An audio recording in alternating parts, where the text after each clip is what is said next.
Okay, this is part two of my targeting experience related to my past. Okay. The third house was actually the fourth house. And the fourth house was the third. So I had that mixed up. Sorry about that. So basically the house where it happened with that corruptive family was the thing that happened before I ended up meeting up with that last friend of mine. How should I say? So, fast forwarding after that, eventually I go back to my grandfather's place. I don't hear back from my mom for after some time. But a funny thing happens though. Like, she ends up meeting up with my brother, and eventually something happens to where we all end up in this apartment complex, right? Now, here's one particular scenario that I find extremely questionable. What happened was my brother was tinkering around with the washing machine. He thought he could, connect it. Unfortunately, he twisted off one of the pressure valves, and what happened was water ended up all over the unit's floor. It was so bad that it even started to squeeze its way through the seams of the paneling where the wall was at, and it ended up getting over to the neighbor's flooring. Now, my mom apologized for that. It wasn't too bad to where they had to do what they did afterwards. But the next morning, we ended up finding out that my mom's tires were slashed. Well, one of them was. And it was just so darn evil. I mean, just for non-dirty water to end up on the floor, that's enough for a person to get pissed off enough to literally go outside and slash a person's tires. Really? And those things are not cheap. With the situation I'm going through right now, that's one of the primary reasons why I didn't even bother getting a car. Because I heard that they would try to really sabotage your vehicle these people will literally sabotage your vehicle to get you killed. They will literally sabotage your food to get you killed. I'm telling you, they will literally sabotage another person's sense of justice, another person's sense of innocence, twist it for their own manipulative games with their lives, to literally try to get away with their crimes, man. They will do anything they can to cause suffering on the person they have targeted their attention to. I kid you not. They will do anything. They've tried multiple situations on me. I have deflected, I have dodged, I have evaded all of them, and they are not giving up. But I'm getting sidetracked here. Anyway, after that, that wasn't the only time that particular thing happened. It happened a second time, and I had got tired of it, so I started keeping an eye out as far as who was doing what. And I don't know what the heck was going on with me. After a while, for some reason, something happened. My mom promised me something, and it didn't happen. And I swear, if I had the chance, man, if I did, I would so much apologize to my mother for all the crap I put her through. I really would. But unfortunately, I'm not going to get the chance to do that. And she was such a sweet woman. She really was. She truly was. But I just feel bad about that, man. And I'm never going to have that chance to even ask for forgiveness for it. At least apologize for everything that I've done to, as far as a bratty child would do. So I couldn't realize why my behavior was changing the way that it was. I don't know what was going on. It's I would act a certain type of way, and I would be conscious of it, but it just didn't feel like it was really me doing it, and it was so weird. It was a lot of stuff that I remember back then that I really regret. and that I really also question. Like, it just seems odd, you know? It really does just seem odd.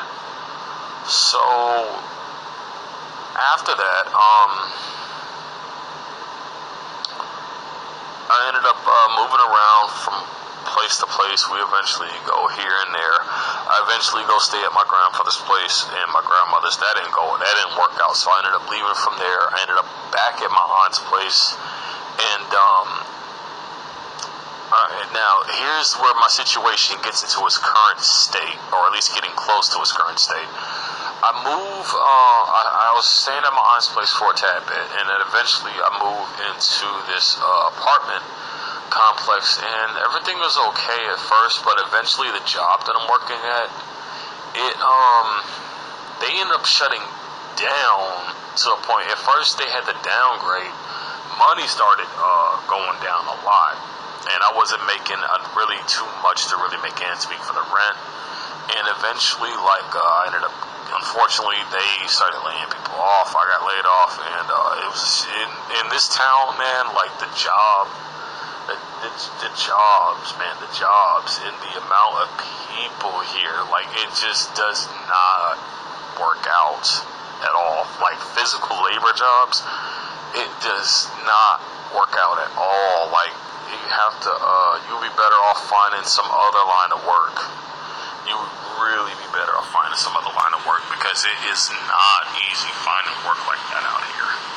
I'm not saying it's impossible, but when it comes to your type of experience, and this could be for anybody really, unless you have some type of management experience, and you actually have been a manager for at least, I want to say around a year or two, then it's going to be really hard for you to find a really decent job out here. So,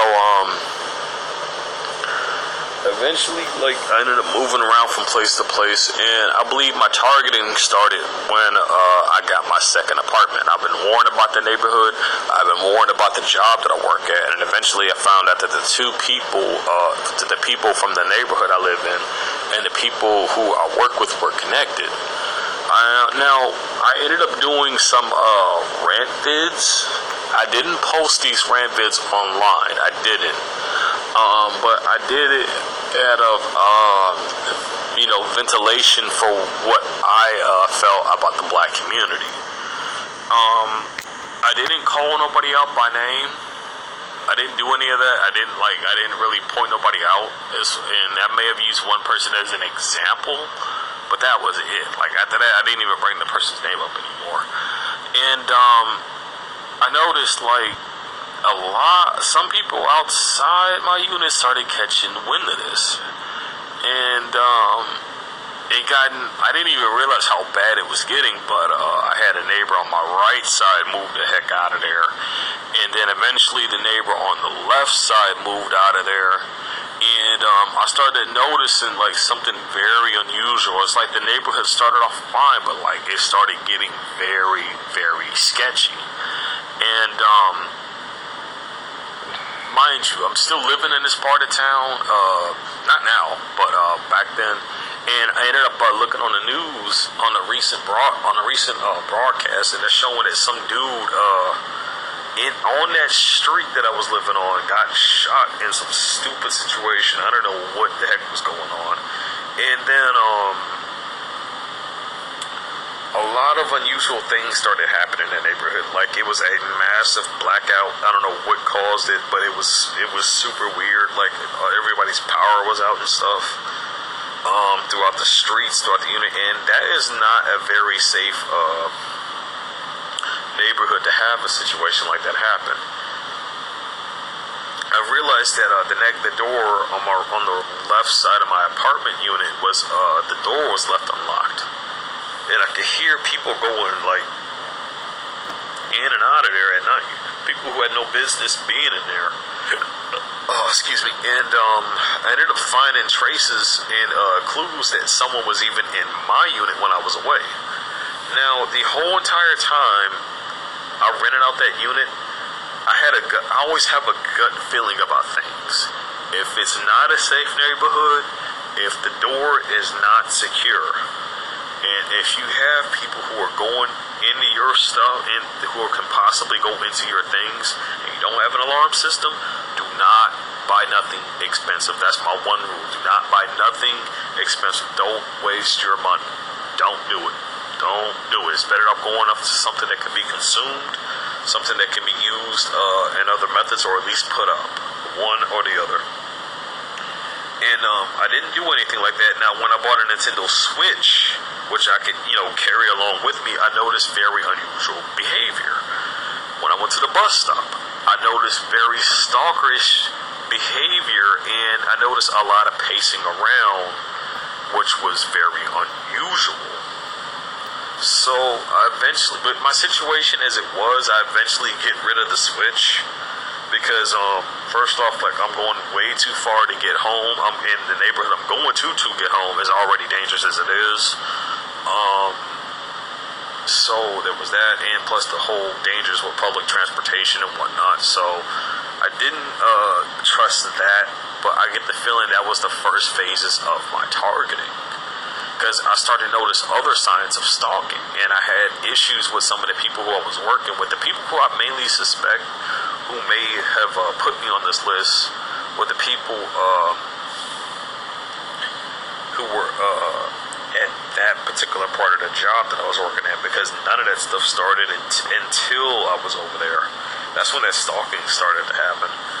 But the more intense stuff didn't happen until I moved over to back to the main building of the job I'm working at now. Now, the EMF didn't happen until I started switching, until I had switched over to a different shift of my job. That's when the EMF attacks started to happen. But, mind you, the entire time that this was going on, whenever I tried to make a complaint about something, a lot of, with all the harassment that was happening in my job, a lot of stuff would just either get ignored, or they would even try to orchestrate it to where, it was my fault when it really wasn't. And then eventually I find out, with one of the last recent incidents, I ended up finding out that they have hidden cameras all throughout the warehouse. So I'm like, boom, boom, boom. They know every single thing that happened of all my complaints, and they've seen it on camera. They know what's happening. And what it is that they've gotten so scared, because it's so, I'm telling you, it is so bad. It is so bad that they have gotten scared of me. So now I believe that was the trigger that put me on this list. It didn't happen until they started taking notice of that, because it seems like for the first few times they was just doing their hardest just to get me to quit. And I think that's been the case with a lot of people. If it's somebody they just decide they don't like, they're going to just harass the mess out of them, cover up the dirt, and then just wait till the person quits the job. In this case, I'm sensing the same thing, but now I know too much, and I've learned too much, and it's just the stakes are too high now. If they get busted doing the stuff that they're doing, they could go bankrupt. They're gonna end up having to file for bankruptcy, and they know this. But at the same time, I don't think God wants me to go that route. I don't believe that He does. And the reason why I say this is because money itself is the root of all evil. And I believe doing such a thing wouldn't be so much as justice, but it would be so much as greed, because even though these same perpetrators may be teaching their own kids to act out the same way, I would rather not put that child in the homeless shelter just because their own incompetent parent couldn't act with some sense. And I say this simply because you gotta understand, I don't care whether if you're a gang stalker or a TI or even just a random person. Look, when you mess with certain people like that, man, not everybody is in their right mind. Some people, with the stuff that's going on now, you don't know what a person may be capable of. You just do not know. Really don't know. That's why I don't mess with people, man. I don't really go out of my way doing stuff like that. That nitpicking stuff that they do. Look at Gavin Long. Look what he did. That should be a prime example as to why you don't mess with people like that. And he ain't the only example. There's been other people. I don't agree with the methods that they went with. I mean, sure, the people they went after may have been corrupt, but you gotta understand, like, that's not gonna really justify the situation. Now you done did something just as worse as they have most likely been doing. You become no better than them when you stoop to that level. I repeat this. Nobody has the right to take the life of anybody. I don't believe anybody has that right.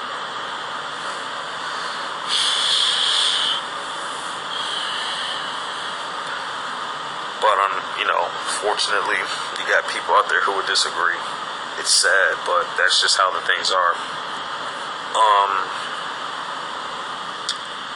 So eventually, the very last straw for that apartment unit I was in, I end up leaving from that apartment unit, and the last straw for that place was when this random dude goes ballistic and he fires off a gunshot, like 3 to 4 or 5 shots. I don't know what the heck is going on. I did not go outside. I did not peek out the window. I did not open my door. I just freaking laid down and went to sleep as best I could. I called my cousin the very next morning, explaining to her what was going on, and the very next morning I went out to investigate because I was curious as to where the gunshot holes may have been. As soon as I go out investigating, this unusual guy walks out from the opposite side of the upper levels of the one of the apartment complex units, right? One of the buildings, and out through one of the doors, and he comes out with this really sleazy, sketchy lie about why that noise happened. And what he tells me is that, yeah, man, like, I heard the gunshots and this guy, right, he ended up just firing off his gun because his apartment got flooded. And I'm like, that makes absolutely no sense. And it seemed like, I don't know what it was. I'm very sketchy about what could have been in a dumpster. But at the same time, like, if something was in there, I did not want to touch it because, evidence. I didn't want to contaminate my hands on that, so I just left it alone. And strange enough, like, after that, I immediately, the next day, like, I think that very day or a couple of days after that, eventually I just immediately freaking leave, man. I ended up going over to my cousin's place. And strangely enough, like, things are okay, things are cool or whatever, but my cousin's husband's uncle comes over to stay by, and I catch him just a day after he's staying over there. I catch him going through my shit. Well, not really catch him, but I caught him wearing my stuff. My shoes, my shirt, my pants. So I'm not jumping to conclusions here, but I just got to the point where, something, maybe the guy has similar tastes. So I'll just go and check my stuff. I don't confront him. I go and check my stuff. Lo and behold, it's gone. So immediately, as soon as I'm checking my stuff, he pops through the doorway talking about some, I thought this was your cousin's husband's stuff, and I'm like, that's actually that doesn't make the situation any better, because that would state that you were attempting to steal from my cousin's husband. And I don't say this. I just say, you know what, dude, whatever. You gotta give me back my shoes. You can keep the shirt, but give me back my shoes. He complied, gave me back my shoes, kept the shirt. I don't know what else. Now, this guy went through my stuff. Is he a perp? I'm pretty certain he is, due to the behavior that happened a few days after.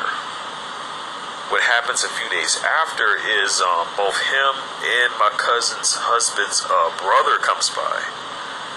Now, the brother, he pops in the house at one point, just sits on the couch. I don't know what he's doing, right? I don't really pay too much mind to it. But my cousin, she warns me about this, saying, "Hey, so if that guy just comes in, just don't worry about it. He's just he's just her husband's brother. So I don't pay no mind to that." After that, things started getting weird. I mean, like, super weird. And both the uncle and that brother shows up again. But the uncles just go pacing back and forth through the kitchen. I don't know what he's doing.